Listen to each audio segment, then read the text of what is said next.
Hello everyone, আসসালামু আলাইকুম। পাখির সংসারে আবারও একটি নতুন ভিডিওতে তোমাদের স্বাগতম। আশা করি তোমরা সবাই ভালো আছো। আমরাও মা মেয়ে অনেক ভালো আছি। আজকে মা রান্না করবে কাঁচা কাঁঠালের চচ্চড়ি, আর তার জন্য প্রয়োজন একটি কাঁঠালের। তাই গাছ থেকে মামাতো ভাই একটি কাঁঠাল পেড়ে নিল এবং সেটা মাকে দিয়ে দিল। এবার মা কাঁঠালটাকে ছোট ছোট টুকরা করে কেটে নেবে। কিভাবে মা কাঁঠালটা কাটবে চলো আমরা দেখে নিই।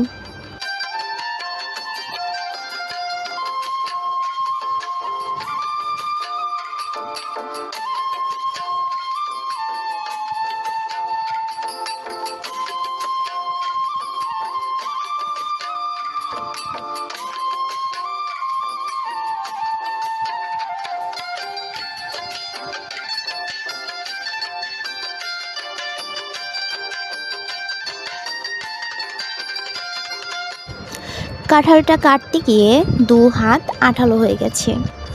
এখন মা কেটে নেওয়া কাঁঠালের মধ্যে একটু গুঁড়ো হলুদ দিয়ে হালকা সিদ্ধ করে নিব। এখন একটি কড়াইয়ে তেল, কাঁচামরিচ, পেঁয়াজ, ডাউল, লবণ, মরিচ, হলুদ, ধনিয়া গুঁড়ো এবং সিদ্ধ করে রাখা কাঁঠাল দিয়ে ভালোভাবে কষিয়ে নিতে হবে।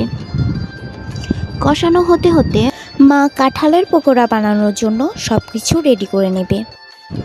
এর জন্য মা একটি প্লেটে নিয়ে নিয়েছে বেসন, পেঁয়াজ কুচি, পিষে নেওয়া কাঁচামরিচ, জিরা বাটা, আদা বাটা, হলুদের গুঁড়ো, মরিচের গুঁড়ো এবং পরিমাণ মতো লবণ। এবার এটাকে ভালোভাবে মেখে নেবে। এদিকে কাঁঠালের তরকারিটা কষানো হয়ে গেছে। পরিমাণ মতো ঝোল দিয়ে একটু নেড়ে চেড়ে ঝোল শুকিয়ে গেলে নামিয়ে নেবে। এবার মা কাঁঠালের পকোড়াগুলো ভেজে নেবে। আর এই পকোড়াগুলো অনেক মজা হয়েছিল। আপনারা কিন্তু বাড়িতে অবশ্যই এগুলো ট্রাই করে দেখবেন।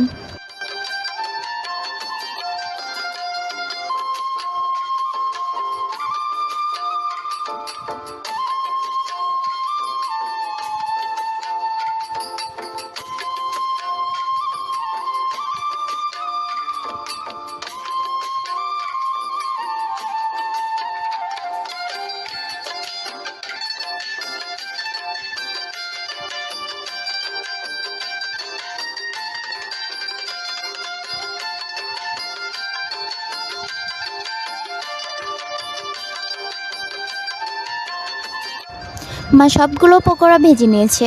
ব্যাস তৈরি হয়ে গিয়েছে কাঁঠালের চচ্চড়ি এবং পকোড়া। আজকের ভিডিও এতটুকুই। আল্লাহ হাফেজ।